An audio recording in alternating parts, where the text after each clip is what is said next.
Hello, welcome to the third instalment of the Disseminators archive.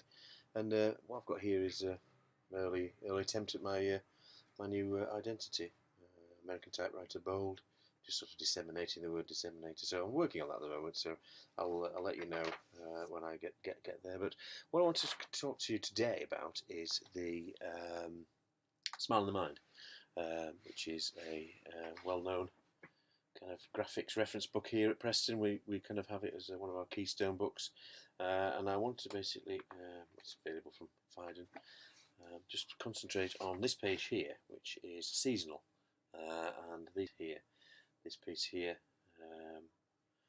which I have the original one, so I have a couple of these here. This is, here it is. This is by Bull Roger, done in 1994, Christmas card, Christmas thoughts. And two Expression students here, and Adam Thomas, who both still work down in London.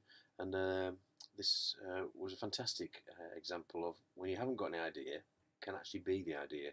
So as you can see, what they've done here is they've screwed up those balls of paper, them, and then put them all around the office to create like obviously the rolled up ball of paper, sort of signifying that kind of failed idea.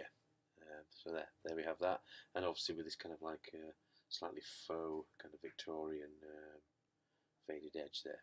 So that's that one there. So that's from, as I say, Bull Roger. And then this other one, which is the Chase Christmas card from 1993, which is the D&AD. I think it got a similar pencil, or first or second, I'm not too sure. Now, I was working at the Chase at the time when this particular piece was actually created by Mark Hurst, Mike Wallace, Guy Marshall and Ben Casey.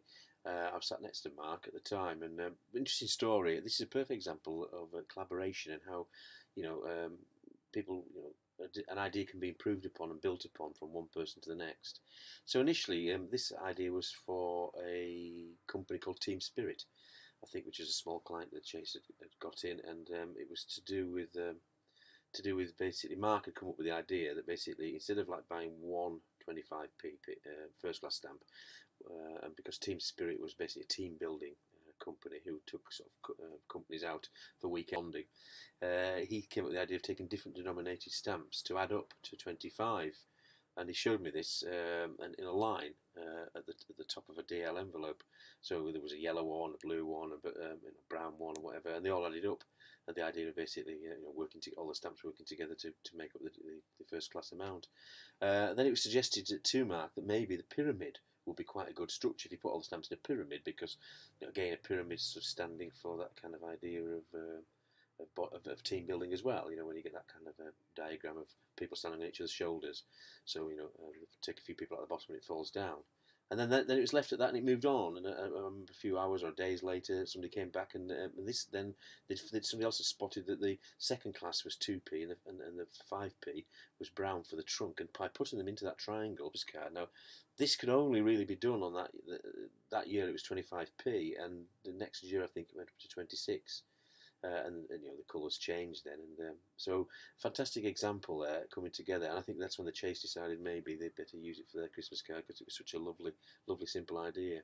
Now the franking, as you can see, is red, which is very difficult to do. I seem to remember that they had to go to the Manchester post office and insist that maybe they stamped them themselves before they sent them out, just to ensure that basically they weren't stamped black, because I think a lot of it's standard to stamp black. So a lot of time and effort went into that, and obviously you had to cover every single one in order to basically not be able to use it again. But I do know that a lot of effort went into that as well. So another thing that maybe people didn't realise at the time. But just that's a little bit of a backstory to that piece in Smile in the Mind that maybe you don't quite get from the little description, is how it came about. So yeah, I think it's a valuable story. Not all the time, but it's good to share ideas in a design agency. And if you show your work to other people, you're not taking an idea and making it better and building upon it to make a better idea.